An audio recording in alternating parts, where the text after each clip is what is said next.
Hello प्यारे दोस्तों, आप सभी का स्वागत है आपके अपने यूट्यूब चैनल मेंटेन क्लासेज में। दोस्तों, आज हम लोग देखने वाले हैं साइंस का ये ऑब्जेक्टिव प्रश्न है, जो कि बहुत ही इम्पोर्टेंट आज का ये वीडियो होने वाला है। और इसमें खास करके पूरा महत्वपूर्ण ही सवाल है दोस्तों। इसे देखना अगर आप मिस कर देते हैं तो बहुत बड़ा गलत आप काम कर रहे हैं दोस्तों। तो इसे देखना मिस ना करें दोस्तों, पूरा वीडियो देख कर जाइएगा। और मैं आपको गारंटी देता हूँ, 100% गारंटी देता हूँ कि इसके अंदर से ही सवाल रहेंगे, इतना आप याद रखें दोस्तों। तो चलिए फटाफट वीडियो का स्टार्ट करते हैं।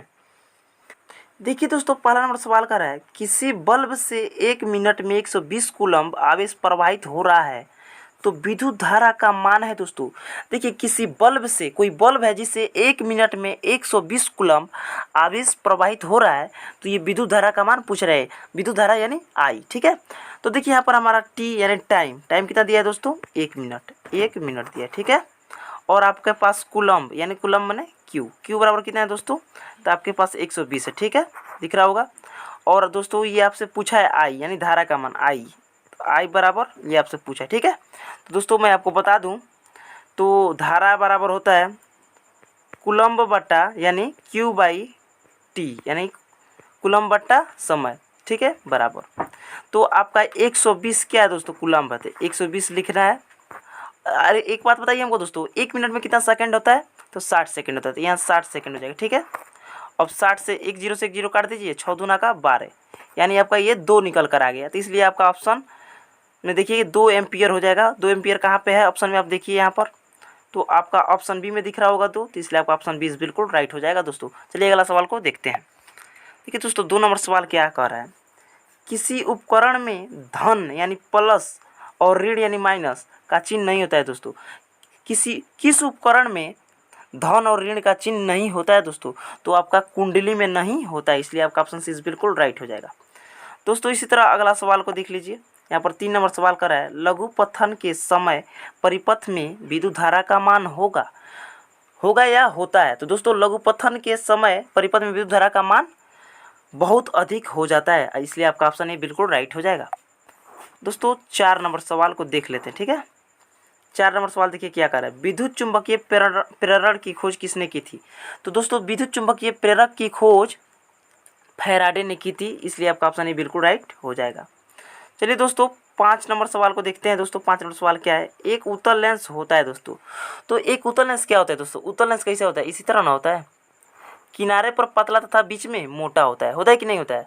तो यहाँ पर देखिए दोस्तों, देखिए, तो यहाँ पर देखिए एक उत्तल लेंस होता है दोस्तों, तो बीच की अपेक्षा किनारों पर मोटा ये नहीं होगा, सभी जगह पर समान मोटाई ये भी नहीं होगा, किनारों की अपेक्षा बीच में मोटा है। ये देखिए फिगर इससे मैच कर रहा है कि नहीं कर रहा है, तो बीच में ये मोटा है और किनारे पर क्या है, पतला है, इसलिए आपका ऑप्शन सी बिल्कुल राइट हो जाएगा दोस्तों। ऑप्शन सी बिल्कुल राइट हो जाएगा। चलिए अगला सवाल को देखते हैं। 6 नंबर सवाल क्या कर रहा है, सूर्य तथा अन्य तारों की विशाल ऊर्जा के स्रोत हैं दोस्तों। यहाँ पर देखिए, सूर्य तथा अन्य तारों की विशाल ऊर्जा के स्रोत हैं तो नाभिकीय संलयन, ठीक है, इसलिए आपका ऑप्शन ए बिल्कुल राइट हो जाएगा। चलिए दोस्तों अगला सवाल को देखते हैं। 7 नंबर सवाल कर रहा है, इनमें से कौन दर्पण का सूत्र है दोस्तों। तो देखिए दोस्तों, दर्पण का सूत्र बताना बहुत ही आसान है दोस्तों। तो दर्पण का सूत्र आपका ऑप्शन ए में दिख रहा होगा, ऑप्शन ए बिल्कुल राइट हो जाएगा। 1/v प्लस 1/u बराबर 1/f। लेकिन एक बात ध्यान दीजिएगा, अगर ये दर्पण का नाम पूछकर लेंस का सूत्र पूछता ना, तो सब उसी तरह होता है दर्पण का, लेकिन बीच में माइनस आता है, इसलिए आपका ऑप्शन बी हो जाता। अगर लेंस का पूछता तो यहाँ पर प्लस और यहाँ पर माइनस का ये सारा खेल है, ठीक है। तो ध्यान दीजिएगा, जब भी आपसे लेंस का बात करे, क्या चीज़ का, लेंस का, तो लेंस का बात करे तो ये वाला हो जाएगा, और दर्पण का बात कर रहा है तो आपका ऑप्शन ही बिल्कुल राइट हो जाएगा। चलिए अगला सवाल को देख लेते हैं। 8 नंबर सवाल कर रहा है, टिंडल का प्रभाव देखा जा सकता है दोस्तों। टिंडल का प्रभाव देखा जा सकता है दोस्तों, तो जंगलों में यानी जंगल में, आपका ऑप्शन ए बिल्कुल राइट हो जाएगा। 9 नंबर सवाल को देखिए दोस्तों, तारों के टिमटिमाने की व्याख्या किस सिद्धांत पर आधारित है। तो तारे के टिमटिमाने की व्याख्या ये आपका दोस्तों अपवर्तन का सिद्धांत पर आधारित है, इसलिए आपका ऑप्शन ए बिल्कुल राइट हो जाएगा, ठीक है। प्रकाश का अपवर्तन के सिद्धांत पर आधारित है। 10 नंबर सवाल देखिए दोस्तों, सामान्य नेत्र के रेटिना पर बनने वाला प्रतिबिंब होता है, यानी जो आँख यानी नेत्र के रेटिना पर बनने वाला प्रतिबिंब होता है दोस्तों, तो वास्तविक और उल्टा होता है, इसलिए आपका ऑप्शन सी बिल्कुल राइट हो जाएगा। अगला सवाल को देखिए दोस्तों। 11 नंबर सवाल क्या है दोस्तों, अवतल लेंस का आवर्धन बराबर होता है, यानी अवतल लेंस का आवर्धन यानी m से सूचित करते हैं आवर्धन को, तो आवर्धन बराबर होता है दोस्तों, तो आवर्धन बराबर होता है डी, आपका ऑप्शन हो जाएगा v/u होता है। ठीक है दोस्तों, इसलिए आपका ऑप्शन डी बिल्कुल राइट हो जाएगा, v/u। ठीक है, अगला सवाल को देखिए दोस्तों, 12 नंबर सवाल कर रहा है गोलीय दर्पण में फोकसांतर एवं वक्रता त्रिज्या के बीच संबंध है। दोस्तों ये बहुत ही महत्वपूर्ण, दोस्तों मैंने क्या कहा, इसमें जितना भी प्रश्न है दोस्तों ये महत्वपूर्ण है दोस्तों, इसलिए एक भी सवाल को आप मत छोड़िएगा दोस्तों।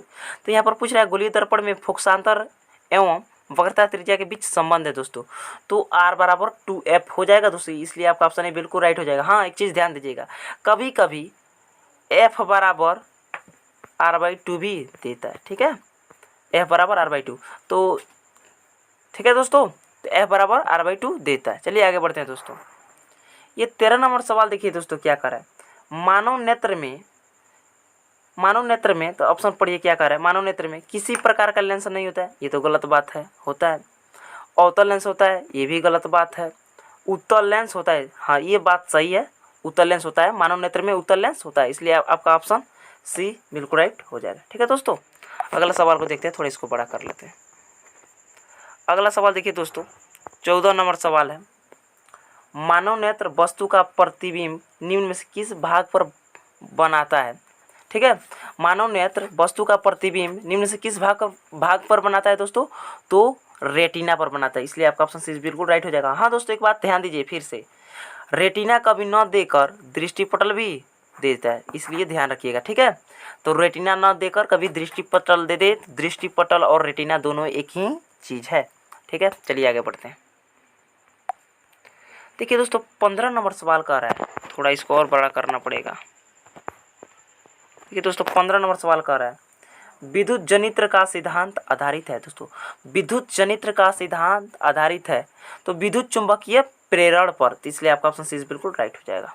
चलिए आगे बढ़ते हैं दोस्तों, बहुत ही प्यारा प्यारा सवाल है और इसी तरह का सवाल पूछा जाता है, कोई हार्ड नहीं पूछा जाता है, तो घबराने की ज़रूरत नहीं है, मन लगाकर पढ़िए, हर एक सवाल का जवाब आप देकर आइएगा, एक भी सवाल नहीं छूटेगा। 16 नंबर सवाल कर रहे हैं, निम्न में से कौन बायोगैस ईंधन का स्रोत नहीं है। निम्न में से कौन बायोगैस ईंधन का स्रोत नहीं है, तो दोस्तों नाभिकीय ऊर्जा हो जाएगा दोस्तों, आपका ऑप्शन सी बिल्कुल राइट हो जाएगा जी। ठीक है, चलिए अगला सवाल को देखते हैं। 17 नंबर सवाल क्या कह रहा है जी, जीवाश्म ईंधन का उदाहरण है। जीवाश्म ईंधन का उदाहरण है दोस्तों, तो जीवाश्म ईंधन का उदाहरण दोस्तों हो जाएगा आपका कोयला, आपका ऑप्शन ए बिल्कुल राइट हो जाएगा। चलिए अगला सवाल को देखते हैं। 18 नंबर सवाल कर रहा है, जिस वस्तु से प्रकाश निकलता है उसे कहा जाता है। दोस्तों मैंने उस वस्तु को बताना है जिससे प्रकाश निकलता है। ठीक है, जिस वस्तु से प्रकाश निकलता है उसे क्या कहते हैं दोस्तों, तो प्रकाश स्रोत कहते हैं, तो इसलिए आपका ऑप्शन है बिल्कुल राइट हो जाएगा। ठीक है, चलिए अगले सवाल की ओर चलते हैं। देखिए 19 नंबर सवाल, देखिए ये भी कितना अच्छा सवाल है दोस्तों, ये तो आपको पता होना चाहिए पहले से ही। खतरे के संकेत का प्रकाश किस रंग का होता है दोस्तों, खतरे का संकेत का प्रकाश किस रंग का होता है दोस्तों, तो लाल रंग का होता है। और लाल रंग का क्यों होता है दोस्तों, क्योंकि लाल रंग का तरंग दैर्ध्य जो होता है सबसे अधिक होता है, इसलिए खतरे का संकेत लाल रंग होता है दोस्तों। तो कभी कभी पूछ देगा खतरे का संकेत कौन सा वर्ण या कौन सा रंग होता है, तो आप बताइएगा लाल होता है, ये भी याद रखिएगा। ठीक है दोस्तों, चलिए आगे बढ़ते हैं। दोस्तों यहाँ पर कह रहा है, क्या कर रहा है दोस्तों, 20 नंबर सवाल को देखेंगे। 20 नंबर सवाल देखिए, 1 जूल और 1 सेकंड के अनुपात को क्या कहते हैं दोस्तों। 1 जूल और 1 सेकंड का अनुपात, अनुपात का मतलब क्या होता है, बट्टा का। ठीक है, 1 जूल बट्टे 1 सेकंड के अनुपात को क्या कहते हैं दोस्तों, तो 1 वाट बोलेंगे, आपका ऑप्शन डी बिल्कुल राइट हो जाएगा जी। चलिए अगला सवाल को देख लेते हैं। 21 नंबर सवाल, चुंबकों के सजातीय ध्रुवों के बीच परस्पर, चुंबकियों के सजातीय ध्रुवों के बीच परस्पर प्रतिकर्षण होता है दोस्तों, प्रतिकर्षण होता है, इसलिए आपका ऑप्शन 20 बिल्कुल राइट हो जाएगा दोस्तों।